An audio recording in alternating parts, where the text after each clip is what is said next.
The sound of muted hoofbeats was all Thomas Jameson heard as he crested the ridge overlooking Devil's Canyon, the setting sun casting long shadows across a sight that stopped him cold. A woman's body sprawled beside an overturned wagon, buzzards already circling overhead.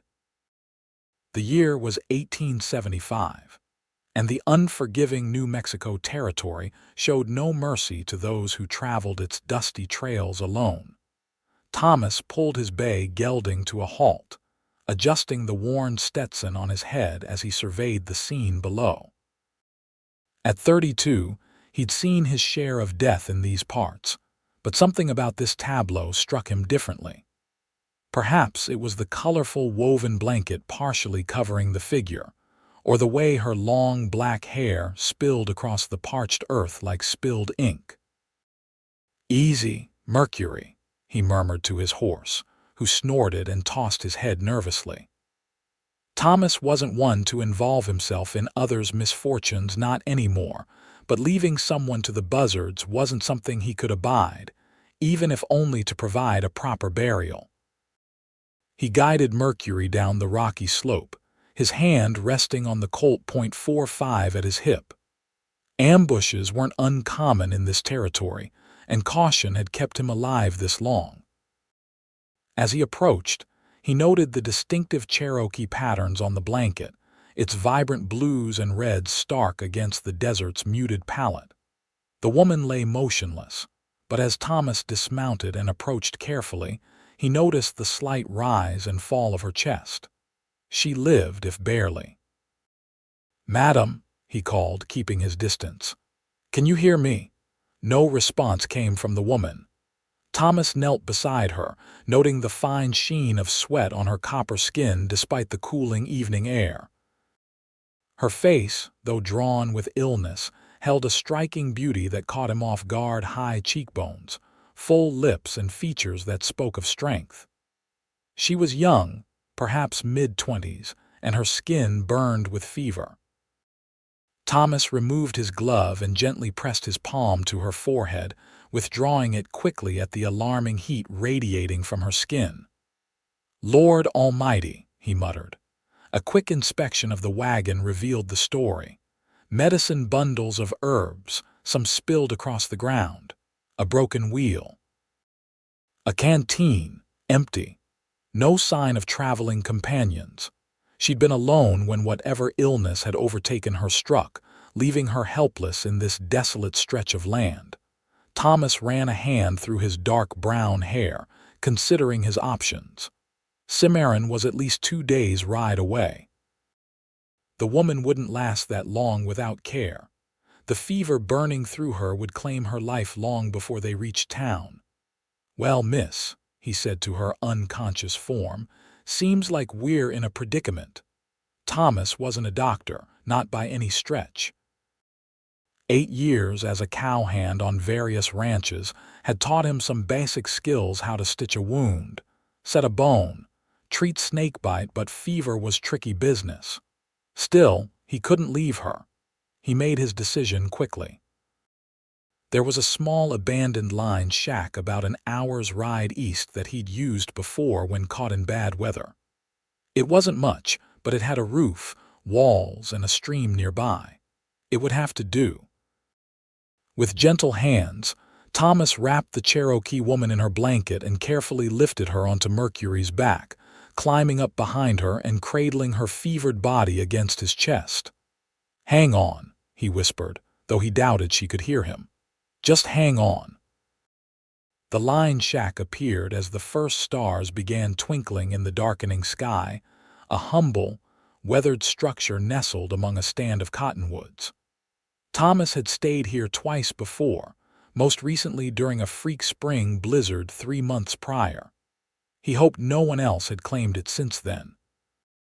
The woman moaned softly as he carried her across the threshold, her head rolling against his shoulder. Inside was a single room with a small stone fireplace, a rough-hewn table with a single chair, and a narrow cot pushed against the far wall. A thin layer of dust covered everything, but otherwise, it was as he remembered. Thomas laid her gently on the cot and lit the stub of a candle he found on the mantel. In its flickering light, he got his first good look at the woman. Her clothing was a mixture of traditional Cherokee and frontier styles, a long skirt of faded indigo cotton, a loose white blouse, and moccasins finely beaded with tribal patterns. Around her neck hung a medicine pouch on a leather cord. A quick search of the cabin yielded a few useful items: an old cooking pot, some kindling, and a worn woolen blanket that smelled of mildew but would serve in a pinch. Thomas stepped outside to tend to Mercury, unsaddling the horse and securing him where he could graze on the sparse grass near the stream. With water fetched from the stream in his canteen and the cooking pot, Thomas returned to find the woman thrashing weakly, murmuring words he couldn't understand. Cherokee, he presumed. "SHH, easy now," he said, setting down his burden and approaching her. He soaked his bandana in cool water and placed it on her forehead, which seemed to calm her momentarily. Her eyes fluttered open, briefly dark, fathomless eyes that locked onto his for a heartbeat, before closing again. Thomas dragged the chair beside the cot and settled in for a long night. Experience told him fevers often broke by morning or killed by dawn. Either way, he'd soon know which way the wind would blow for this mysterious woman. "What's your name?" he asked softly, though he expected no answer. "Where were you headed all alone?" The Cherokee woman's breathing came labored and shallow. Thomas refreshed the cool cloth repeatedly as the night deepened, listening to the coyotes singing in the distance and wondering what twist of fate had brought him to this moment, to this woman. By midnight, her fever spiked higher. Thomas stripped off his vest and rolled up his shirt sleeves, working tirelessly to cool her burning skin. He bathed her face, neck, and arms with cool water, murmuring reassurances though he doubted she could hear him. "You're strong," he told her as he wrung out the cloth once more. "I can tell. You've made it this far. Don't quit now." Dawn found Thomas still awake, red-eyed and weary but determined. The woman's condition hadn't improved, but neither had it worsened substantially. He took it as a small victory. With the first light of day, Thomas ventured outside to check on Mercury and refill the water containers. The morning air was cool against his skin, a blessed relief after the stifling heat inside the cabin. He splashed water on his face, the shock of it clearing the fog of exhaustion momentarily. Back inside, he rummaged through the woman's belongings, hoping to find medicine or something that might help her condition. Among her things, he found a small journal written in Cherokee script he couldn't read, a collection of dried herbs in separate pouches, and a small portrait in a silver frame. The image showed a stern-faced Cherokee man and woman, presumably her parents. One pouch contained what appeared to be willow bark. Thomas recognized it. His grandmother had used it for headaches and fever. He brewed a strong tea with it, then returned to the woman's side. "I need you to drink this," he said, lifting her head gently. "It might help with the fever." To his surprise, her eyes truly opened this time and regarded him with confusion and fear. "Who?" Her voice came as a rasp, barely audible. "Name's Thomas Jameson," he said, keeping his tone gentle. "Found you collapsed by your wagon yesterday. You've got a powerful fever." She tried to sit up but lacked the strength, falling back against the thin pillow. "Drink," Thomas encouraged, holding the crude cup to her lips. "Please." After a moment's hesitation, she sipped the bitter tea, grimacing at the taste but drinking obediently. When she'd finished, she sank back, exhaustion evident in every line of her body. "Gianna," she whispered. "Gianna Nighthawk." Thomas nodded, pleased to have a name for his charge. "Rest, Miss Nighthawk, I'll be right here." Her eyes closed again, but her breathing seemed slightly less labored. Thomas refreshed the cool cloth on her forehead and resumed his vigil, determined to see her through this crisis. The day crawled by with agonizing slowness. Thomas dozed occasionally in the hard wooden chair, jerking awake whenever Gianna moaned or thrashed in her fevered dreams. By mid-afternoon, he'd used up all the willow bark brewing more tea, which she took in small sips whenever he roused her enough to drink. As the sun began its descent once more, Thomas realized with grim certainty that they were in for at least another night of this battle. He made a quick inventory of their supplies, enough water, thanks to the stream, but their food situation was dire. He had some jerky and hardtack in his saddlebags, but nothing substantial. Stepping outside to stretch his legs, Thomas noticed a rabbit near the edge of the cottonwood stand. With practiced stealth, he retrieved his rifle from his saddle and took aim. The shot echoed through the quiet landscape, and dinner was secured. As he prepared the rabbit over a small fire outside the cabin, Thomas found himself talking aloud, working through the strangeness of his situation. "Never expected to be playing nurse to a Cherokee woman," he mused. "Ma would be proud, though. Always said I needed to help others more." The thought of his mother brought a pang of nostalgia. Martha Jameson had passed 5 years earlier, leaving Thomas truly alone in the world. His father had died during the war between the states, and he had no siblings.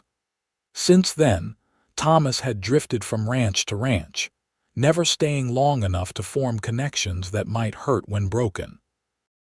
When the rabbit was cooked, Thomas brought a portion inside for Gianna, hoping she might be able to eat something. He found her awake, her dark eyes tracking his movements as he entered. "Brought you some food," he said, setting the crude wooden plate on the table.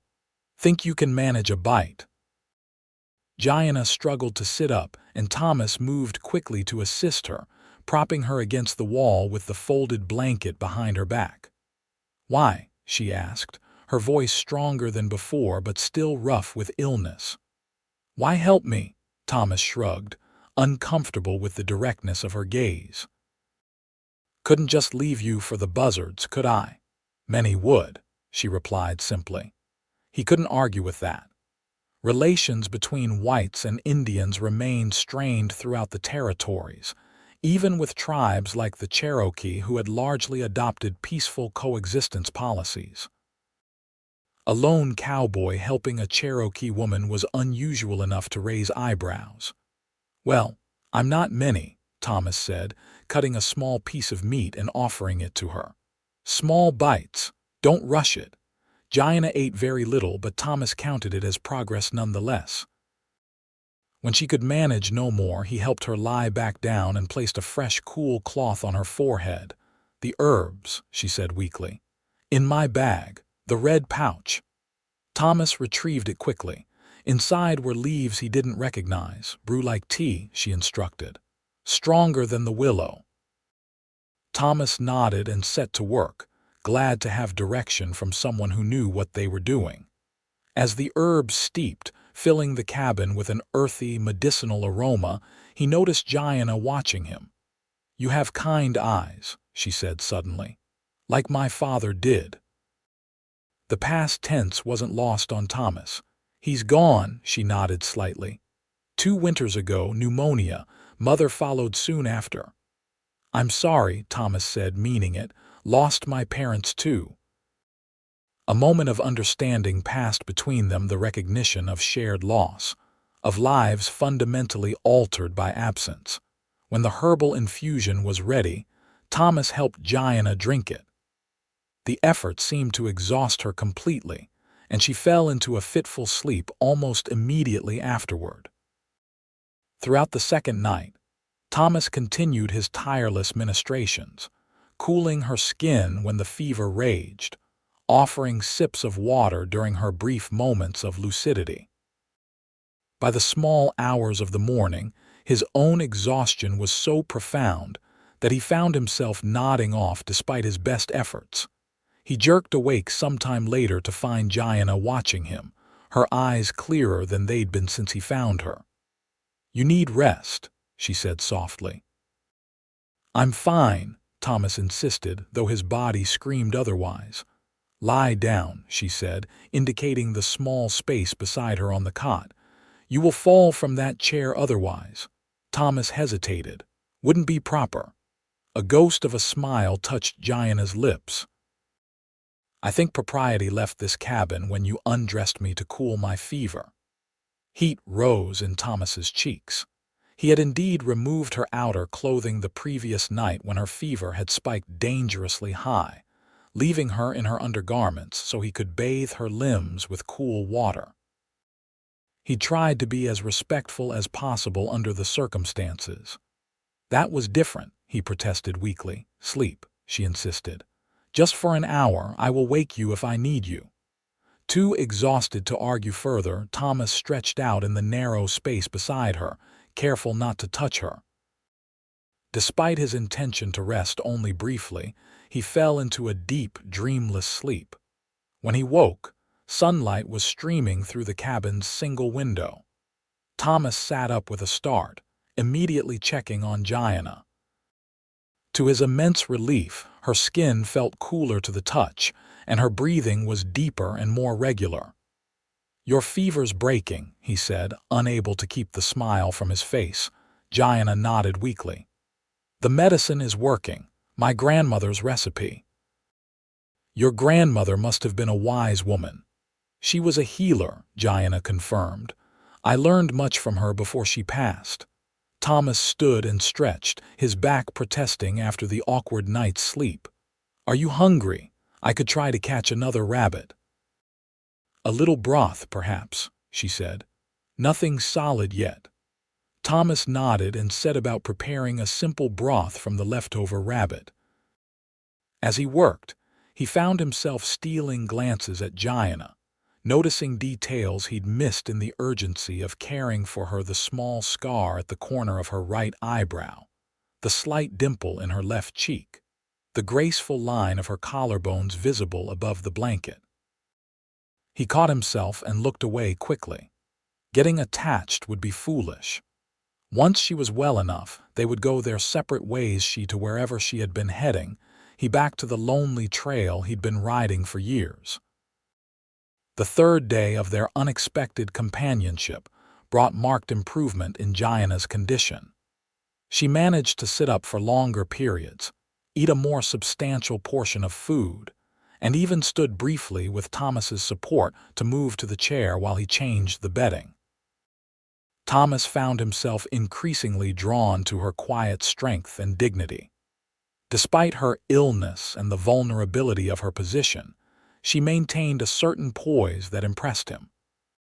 When she spoke of her Cherokee heritage or her knowledge of medicinal plants, her dark eyes lit with passion that transformed her face. For her part, Gianna seemed equally curious about Thomas.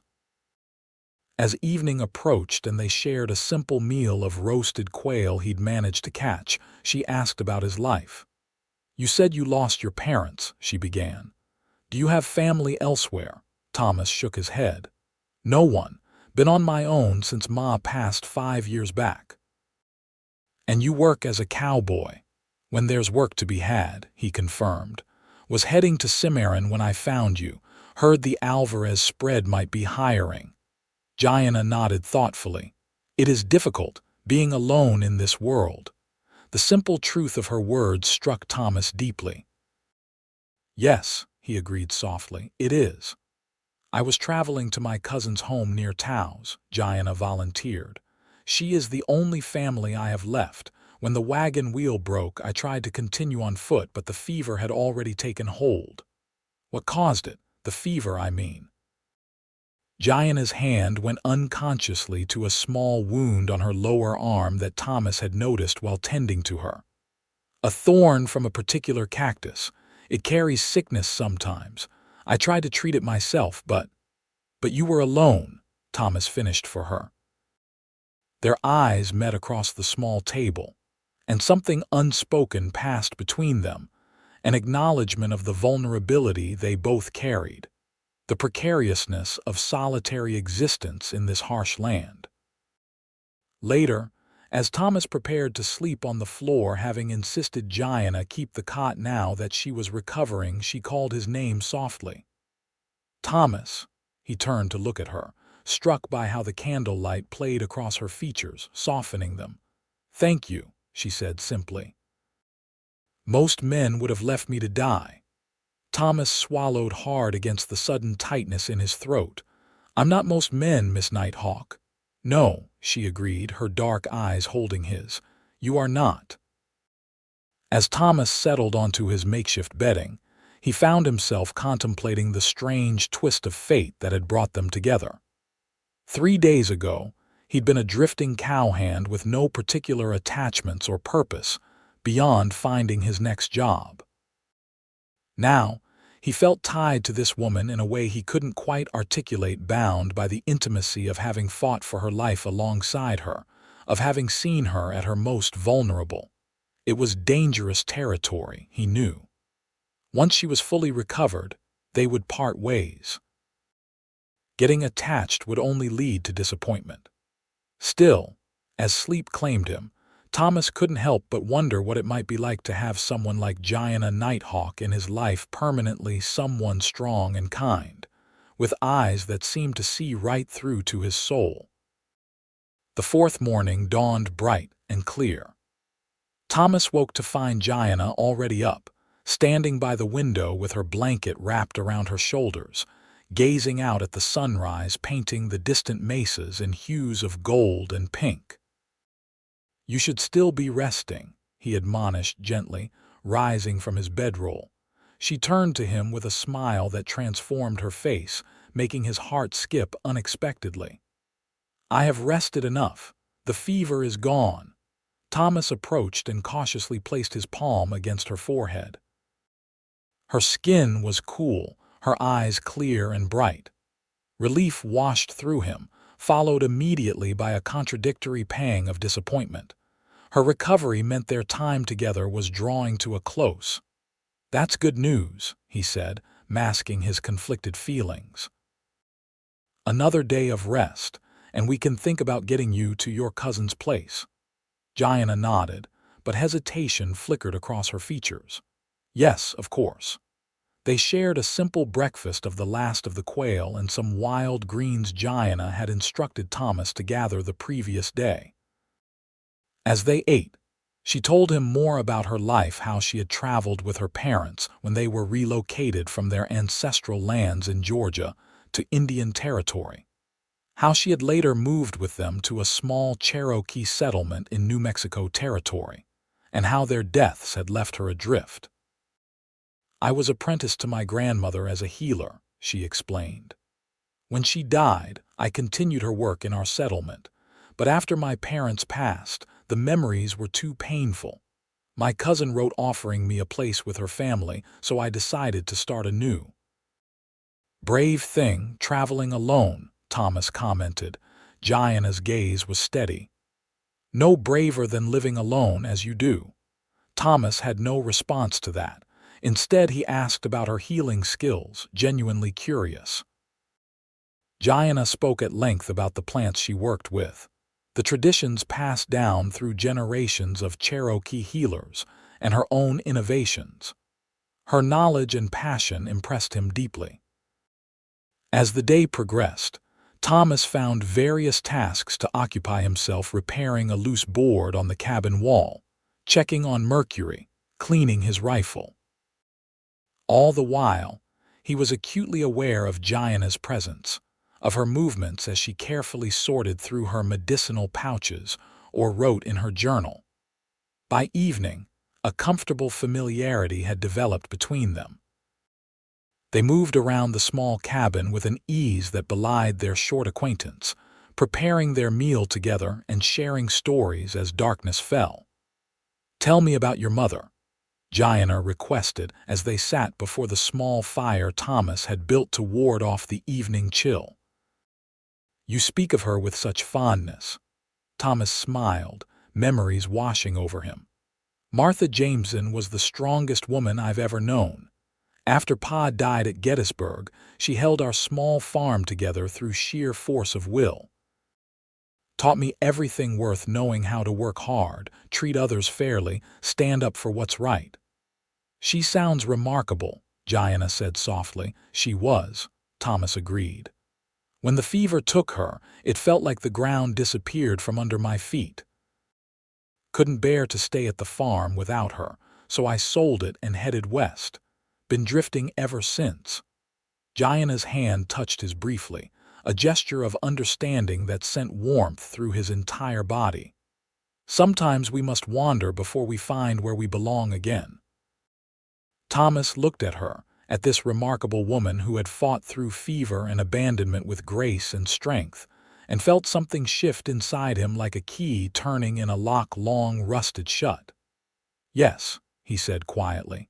"I suppose that's true." That night, as Thomas lay on his bedroll staring at the ceiling, he heard Jaina's voice from the darkness. "I was afraid," she admitted. "When I realized no one would find me in time, I was afraid of dying alone." Thomas turned toward her voice. "I understand that fear." Silence stretched between them, filled with unspoken thoughts. "Thomas." "Yes. Would you?" Jaina hesitated.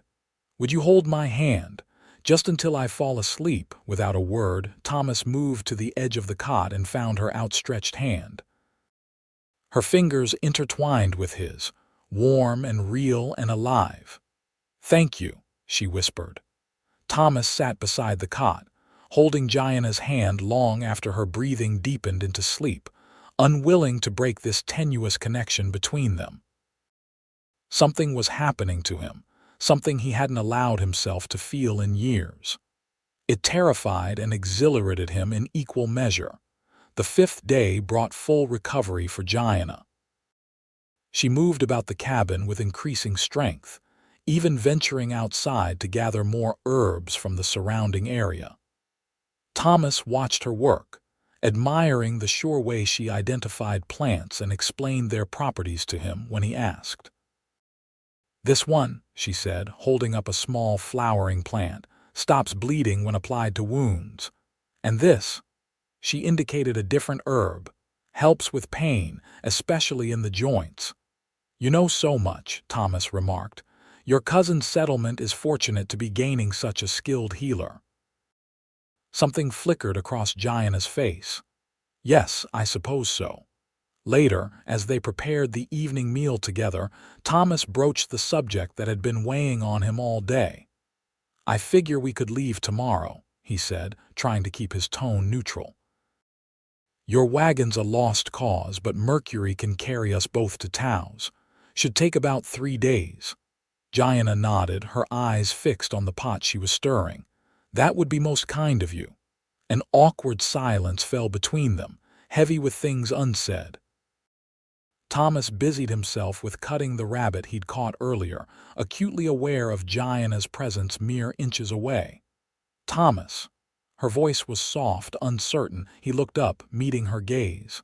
"Yes, these past days." She hesitated. "I have never known such kindness from anyone outside my tribe. You have shown me a different side of the world." Thomas felt heat rise in his cheeks.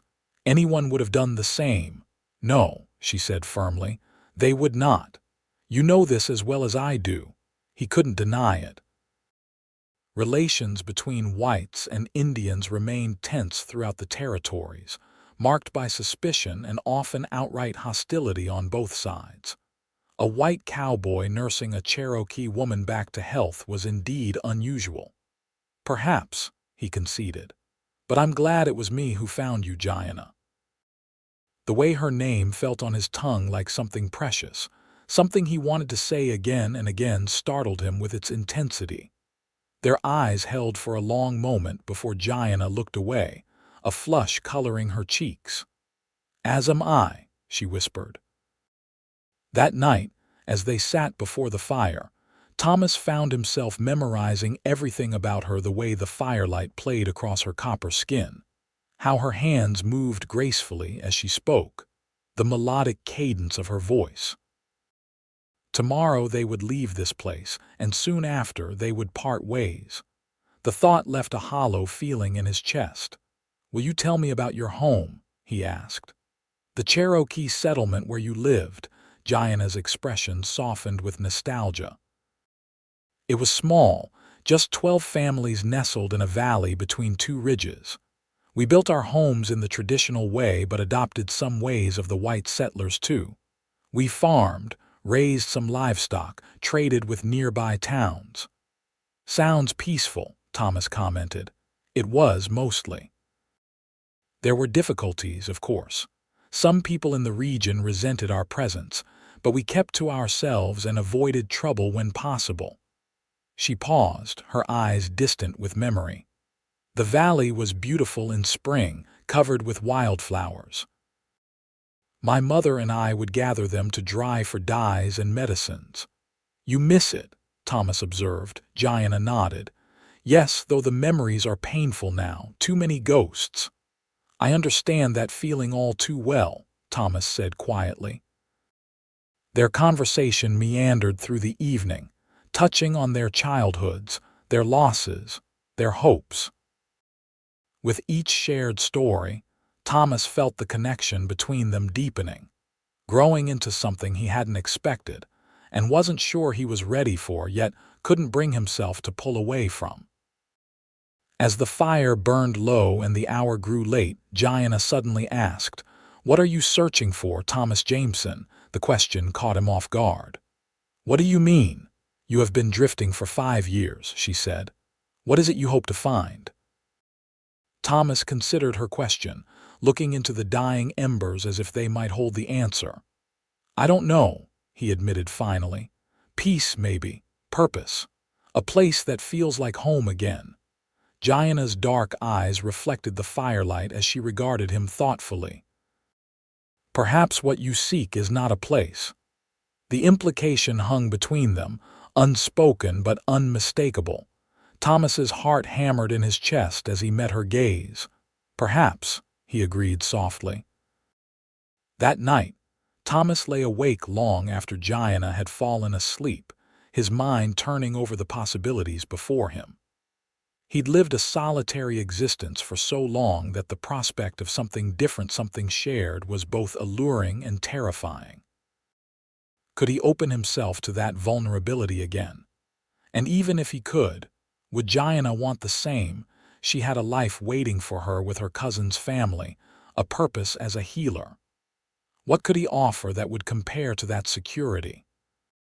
A drifting cowboy with no fixed address and uncertain prospects was hardly an attractive proposition for a woman of her caliber.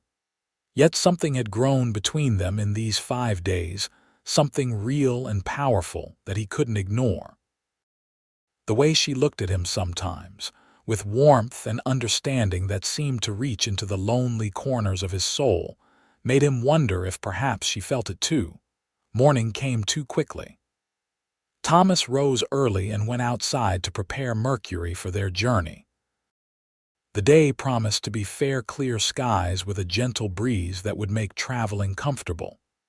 He worked methodically, checking the saddle, securing their meager supplies, all while his mind continued to wrestle with the decisions before him. When Gianna emerged from the cabin, she was dressed in her full clothing for the first time since he'd found her: the indigo skirt, white blouse, and beautifully beaded moccasins. Her long black hair was neatly braided, and she carried her medicine pouches in a small pack. The sight of her, fully recovered and radiant in the morning light, took Thomas's breath away. "You look well," he managed, immediately feeling foolish for the inadequacy of his words. Gianna smiled, a hint of shyness in her expression. "I feel well, thanks to you." They prepared to leave the small cabin that had been their shelter during this unexpected interlude. Gianna insisted on cleaning it thoroughly before departing to thank it for its protection, she explained. Thomas found himself adopting her reverence, understanding the wisdom in acknowledging the shelter that had allowed her recovery. When all was ready, Thomas helped Gianna mount Mercury, then climbed up behind her. The closeness was both comfortable and exhilarating, her back pressed against his chest. The scent of her hair washed the previous day in the stream, using a soap she'd made from plants, filling his senses. "Ready?" he asked, his voice closer to her ear than necessary.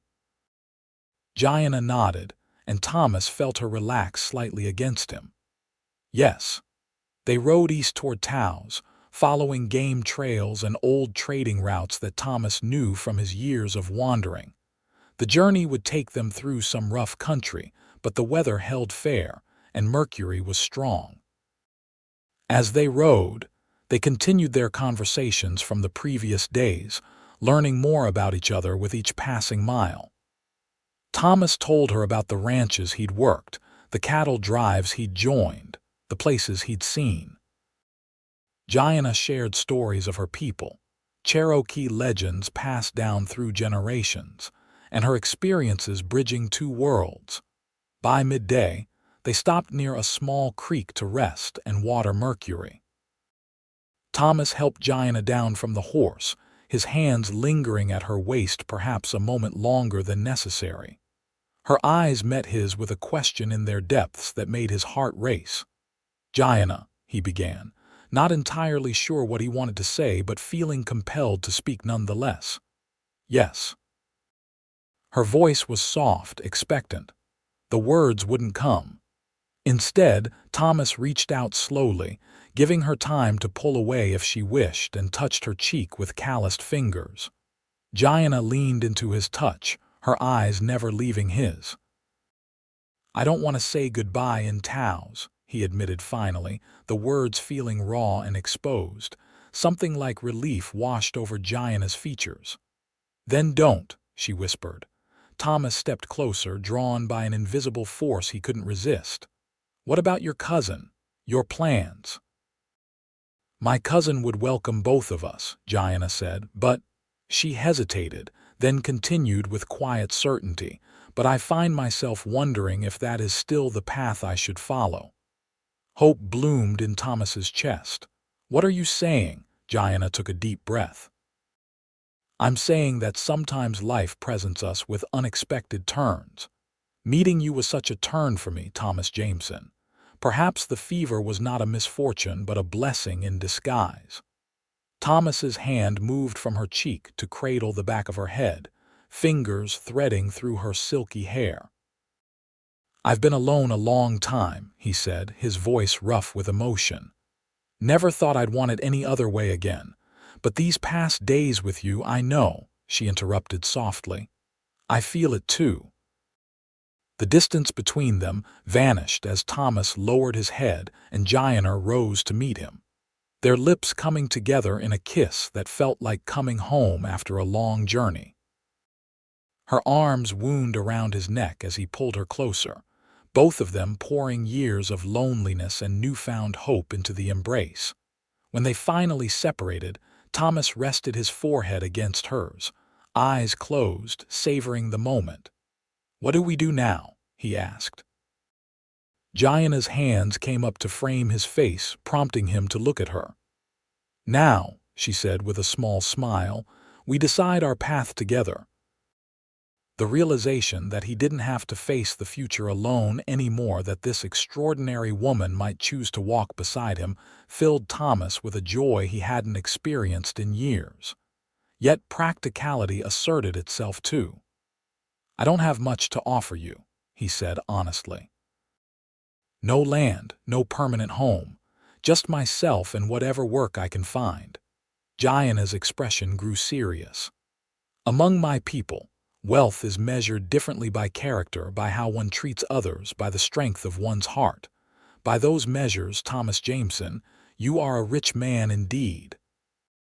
Her words touched something deep within him, a wound long festering finally beginning to heal. "We could go to Cimarron," he suggested. "I could find work at the Alvarez Ranch, save for a place of our own. You could practice your healing. I've seen how gifted you are." Gianna considered this, her dark eyes thoughtful. "It could work," she agreed. My skills would be useful there, and it's not so far that we couldn't visit my cousin occasionally. Is that what you want? Thomas asked, needing to be certain. Gianna's smile returned radiant and sure. What I want is a life with purpose, with connection. I believe I can find that with you, wherever we go. They resumed their journey with a new destination and a new purpose, heading northwest toward Cimarron instead of northeast toward Taos. As they rode, Thomas felt a lightness in his spirit that had been absent for years. The future, once a bleak and solitary prospect, now held promise and companionship. That evening they made camp in a sheltered hollow, building a small fire and sharing the last of their provisions. Under a vast canopy of stars, Thomas held Gianna close, still marveling at the turn his life had taken in less than a week. "You believe in fate?" Gianna asked as they gazed up at the night sky. Thomas considered the question. "Never gave it much thought before," he admitted. "But it's hard to see how else our paths would have crossed." Gianna nodded against his shoulder. "My grandmother used to say that the spirits guide us to where we need to be, even when we think we're lost." "Well, I was certainly lost," Thomas said, pressing a kiss to her temple. "In more ways than one." "As was I," Gianna replied softly. They slept beneath the stars, wrapped in each other's arms, and for the first time in years neither felt alone. The journey to Cimarron took 4 days, each one strengthening the bond between them. They learned each other's rhythms, preferences, and habits. Thomas discovered that Gianna sang softly to herself while gathering plants, her voice a melodic comfort in the wilderness. Gianna learned that Thomas had a dry wit that emerged when he was most relaxed, making her laugh unexpectedly.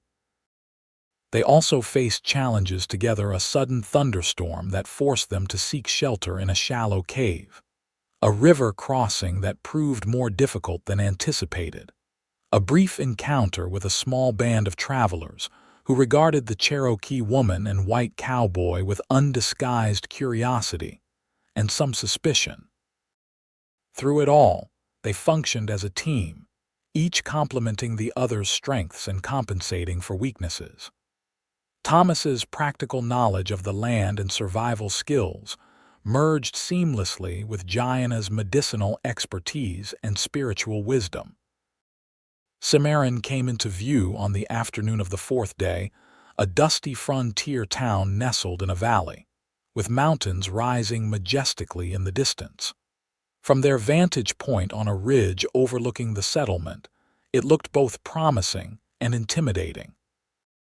"It's larger than I expected," Gianna commented, a hint of nervousness in her voice. Thomas squeezed her hand reassuringly. "We'll find our place here." They rode into town as the sun began its descent, drawing curious glances from locals going about their business. Thomas was acutely aware of the picture. They presented a rugged cowboy and a Cherokee woman arriving together on a single horse. In frontier towns like Cimarron, such sights weren't entirely unprecedented, but they certainly weren't common.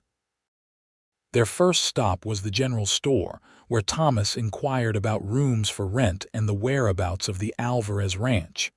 The shopkeeper, a portly man named Wilson, eyed them with undisguised interest. "Alvarez Place is about 5 miles south," he informed them. "Good outfit, fair wages." As for rooms, his gaze moved between Thomas and Gianna, clearly assessing their relationship.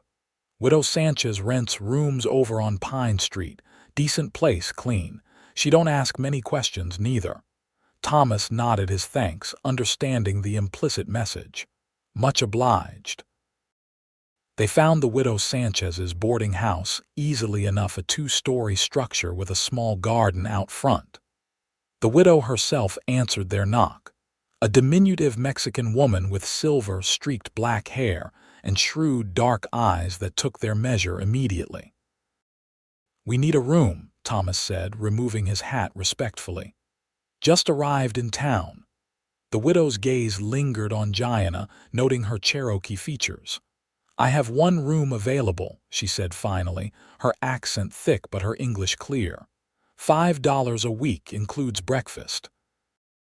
No trouble, no drinking, no fighting.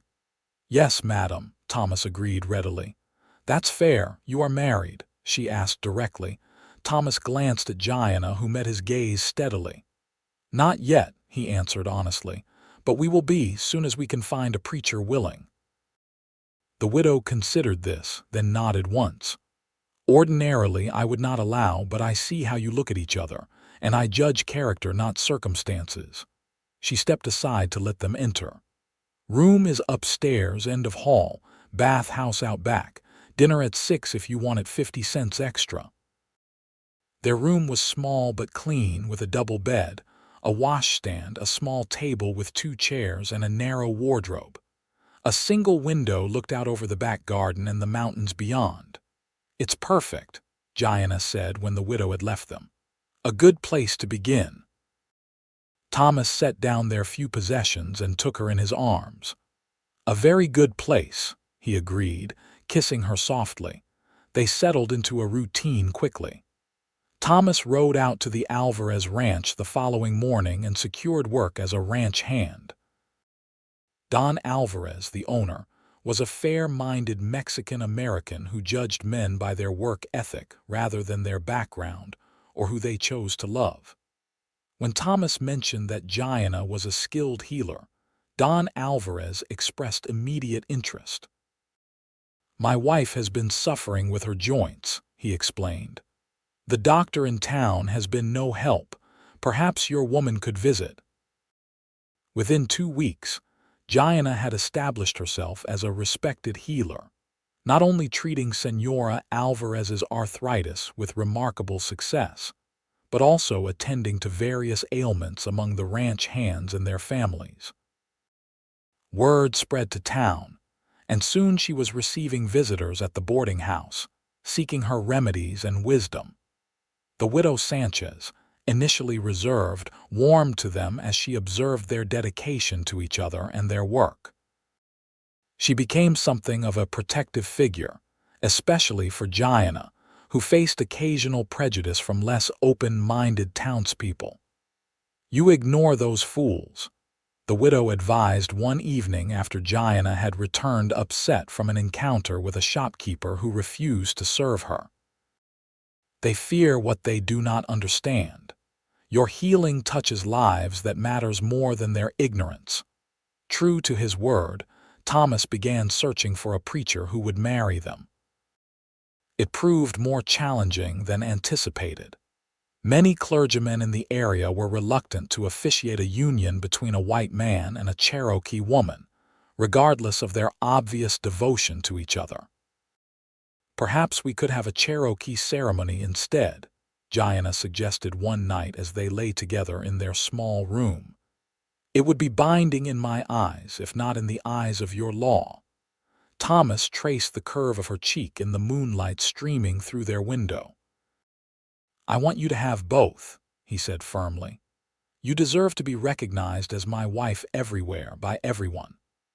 Their persistence was rewarded when they discovered a circuit-riding Methodist preacher who had spent time among the Cherokee and held more progressive views on marriage. Reverend James Cooper agreed to perform the ceremony during his next visit to Cimarron, scheduled for early December, just over a month away. As the wedding date approached, Thomas and Gianna worked to establish their future more securely. With their combined savings from Thomas's ranch work and Gianna's healing practice, they put a down payment on a small cabin with an acre of land just outside town, close enough for Gianna's patients to reach her easily, but far enough to provide some privacy and space for her to grow medicinal plants. The cabin needed work, which Thomas undertook in his free time, repairing the roof, reinforcing walls, and adding a small additional room that would serve as Gianna's treatment space. Fellow ranch hands, who had come to respect Thomas's work ethic and quiet integrity, volunteered help with the larger projects. Gianna, meanwhile, prepared the soil for spring planting, marking out areas for different medicinal herbs and planning a kitchen garden. She also continued building relationships in town, winning over skeptics with her gentle manner and undeniable skill. Even the shopkeeper, who had initially refused to serve her, eventually relented after Gianna successfully treated his daughter's persistent cough when the town doctor had failed. Their wedding day dawned clear and cold, the December air crisp with the promise of winter. The ceremony took place in the small Methodist church in Cimarron, attended by a surprisingly large gathering: the Alvarez family and ranch hands, the widow Sanchez, and various townspeople whose lives Gianna had touched through her healing work. Thomas, dressed in his best clothes, a new shirt and vest purchased specifically for the occasion, waited at the altar with Reverend Cooper, his heart pounding with anticipation and joy. When Gianna appeared at the church doors, a collective murmur of appreciation rose from the gathered witnesses. She wore a dress that combined Western and Cherokee traditions, white cotton adorned with beadwork in traditional patterns that she had painstakingly created over the previous weeks. Her hair was adorned with small white flowers, and around her neck hung a special medicine pouch made for their wedding day. As Gianna walked toward him, Thomas was struck by the journey that had brought them to this moment, from a chance encounter with a fever-stricken woman abandoned by the trail to this day of promise and commitment. The improbability of it all only made it more precious. Reverend Cooper conducted the ceremony with dignity and warmth, acknowledging both Christian traditions and Cherokee customs in a thoughtful blend that honored both their backgrounds. When Thomas and Gianna exchanged vows, promising to walk together through whatever life might bring, many in attendance were visibly moved. "By the authority vested in me by God and the territory of New Mexico," Reverend Cooper pronounced, "I now declare you husband and wife." The celebration afterward, held at the Alvarez Ranch, brought together diverse elements of the community in a way rarely seen in Cimarron. Mexican vaqueros, white townspeople, and Gianna's cousin, who had traveled from Taos with her family upon receiving news of the wedding, mingled in an atmosphere of goodwill and celebration. Don Alvarez, slightly drunk on his finest tequila, raised a toast to the newlyweds. "To Thomas and Gianna Jameson, may your union remind us all that the future of this territory lies in finding common ground, not in clinging to old divisions." As winter settled over Cimarron, Thomas and Gianna established their life together in the small cabin they now called home. The cold months were spent completing interior improvements, planning for spring planting, and building their respective reputations in the community. Thomas's skill with horses earned him increased responsibilities at the Alvarez Ranch, while Gianna's healing practice continued to grow. They faced challenges, of course. Not everyone in town approved of their union, and occasionally they encountered prejudice or hostility. A few families refused to seek Gianna's help, regardless of her growing reputation for successful treatments. One particularly unpleasant incident involved a drunken cowboy who directed slurs at Gianna in the general store, prompting Thomas to defend his wife's honor with his fists, an altercation that nearly cost him his position at the ranch, until Don Alvarez declared that he would have done the same. But for every challenge, there seemed to be a corresponding blessing. Gianna's cousin and her family became regular visitors, strengthening their connection to Cherokee traditions and providing a sense of extended family. The widow Sanchez adopted them as surrogate children, frequently appearing at their cabin with home-cooked meals and unsolicited, but often wise, advice. By spring, they had transformed their small property into a productive homestead. Giana's medicinal garden flourished under her careful attention, providing ingredients for her remedies. A small vegetable plot supplied their table, and Thomas had constructed a modest corral where he kept Mercury and a gentle mare named Starlight that he'd purchased as a Christmas gift for Giana. As summer approached, Giana shared news that filled Thomas with both joy and trepidation. She was expecting their first child. "Are you certain?" he asked, his hands gentle on her still flat stomach. Giana smiled, covering his hands with her own. "Yes, the baby will come with the winter snows." Thomas pulled her close, overwhelmed by emotion. "I never thought I'd have a family again," he confessed, his voice thick. "After losing my parents, I couldn't imagine." "I know," Giana said softly, "but now we create our own family, our own traditions." The pregnancy progressed well through the summer and fall. Giana continued her healing work, though she reduced her schedule as the pregnancy advanced. Thomas found himself becoming increasingly protective, checking on her between his duties at the ranch and taking on more household responsibilities. Their cabin expanded with the addition of a nursery, built by Thomas with help from friends at the ranch. Giana prepared traditional Cherokee baby items, a cradle board, soft buckskin moccasins, and special protective amulets, while also accepting gifts of tiny clothes and blankets from women in town who had come to respect and care for the gentle healer. As Giana's due date approached, Thomas arranged to take time away from the ranch. Don Alvarez, himself a father of 5, understood completely. "Family comes first always," he declared, clapping Thomas on the shoulder. "You take whatever time you need."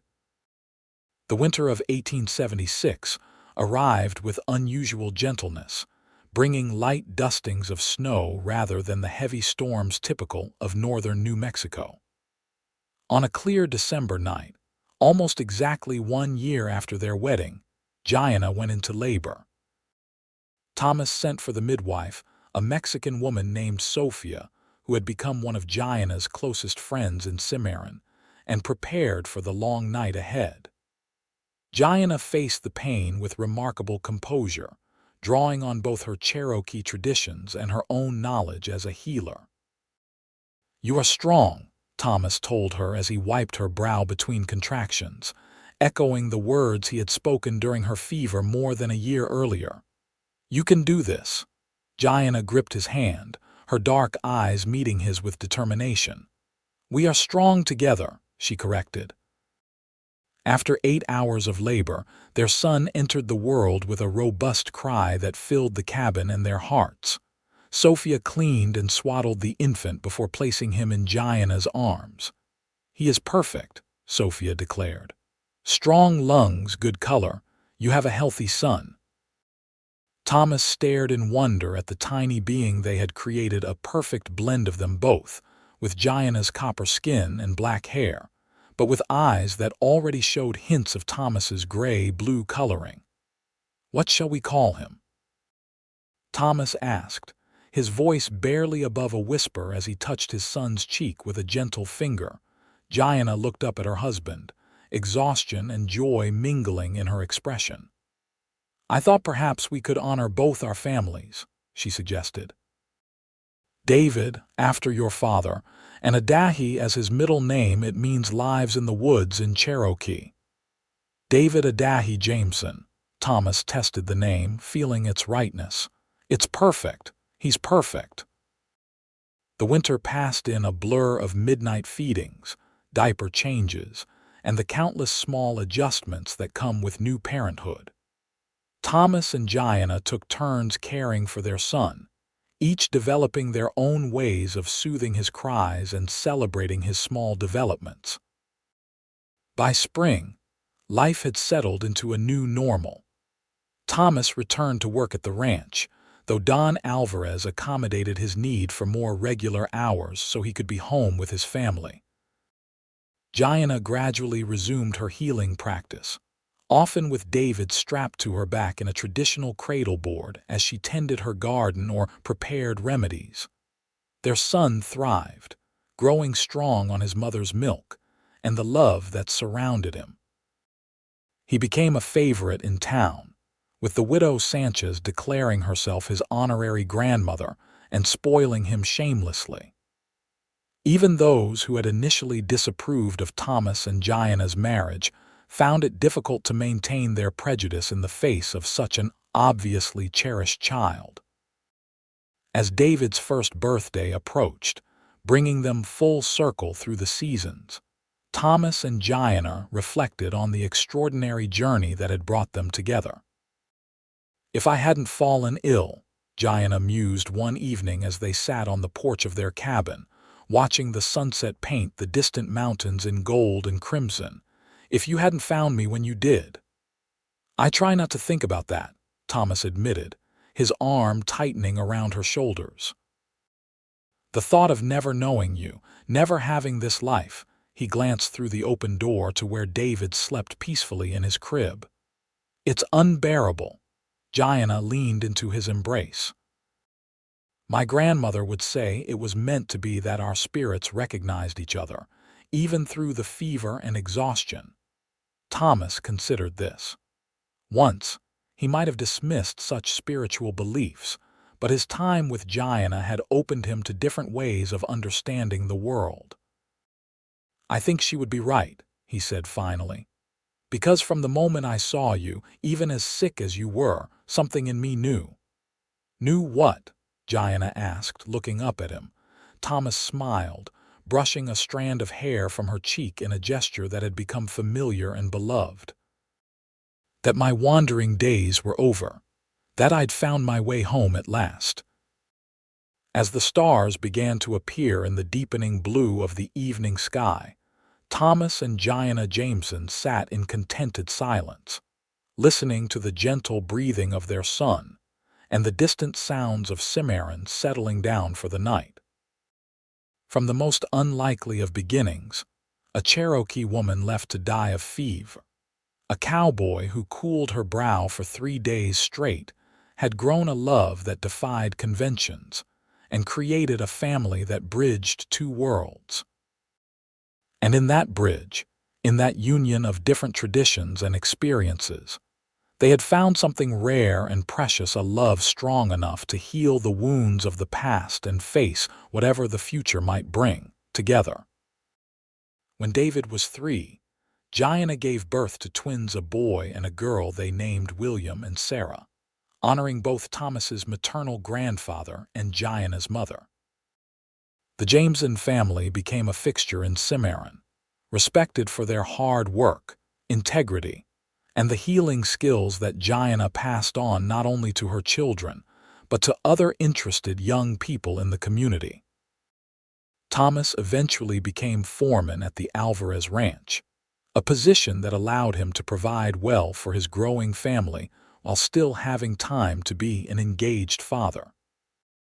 Gianna's reputation as a healer spread beyond Cimarron, bringing people from surrounding communities seeking her unique combination of traditional Cherokee medicine and practical frontier remedies. They faced challenges over the year's drought seasons that tested the ranch's survival, illness that swept through the community, and the continuing prejudices that sometimes flared against their mixed-race family. But through it all, Thomas and Gianna remained each other's strength and solace, their bond only deepening with each passing year. As their children grew, they taught them to be proud of both sides of their heritage, to value the Cherokee traditions that connected them to Gianna's ancestors, and the pioneering spirit that had brought Thomas west. David, William, and Sarah grew into thoughtful, capable young adults who moved confidently between worlds, much like their mother. On cool summer evenings, the family often gathered on the porch of their home, expanded over the years to accommodate their growing family, and Thomas would tell the story of how he found their mother abandoned and fever-stricken by a lonely trail, how he had cooled her brow for 3 days straight, refusing to leave her side even when hope seemed lost. "Your mother taught me the most important lesson of my life during those days," he would tell his children, his eyes meeting Gianna's with the same warmth that had sustained them through decades together. "She taught me that sometimes what looks like the end of a trail is actually just the beginning of a much better one." And Gianna would smile, remembering the cowboy who had refused to let her die alone, who had seen value in her when others might have ridden past, who had built with her a life neither could have imagined on that fateful day in 1875, when their paths crossed in the vast wilderness of the New Mexico Territory. It was a love story told and retold in Cimarron for generations, the Cherokee woman left to die of fever, and the cowboy who cooled her brow for 3 days straight, finding in that act of compassion the beginning of a love that would last a lifetime.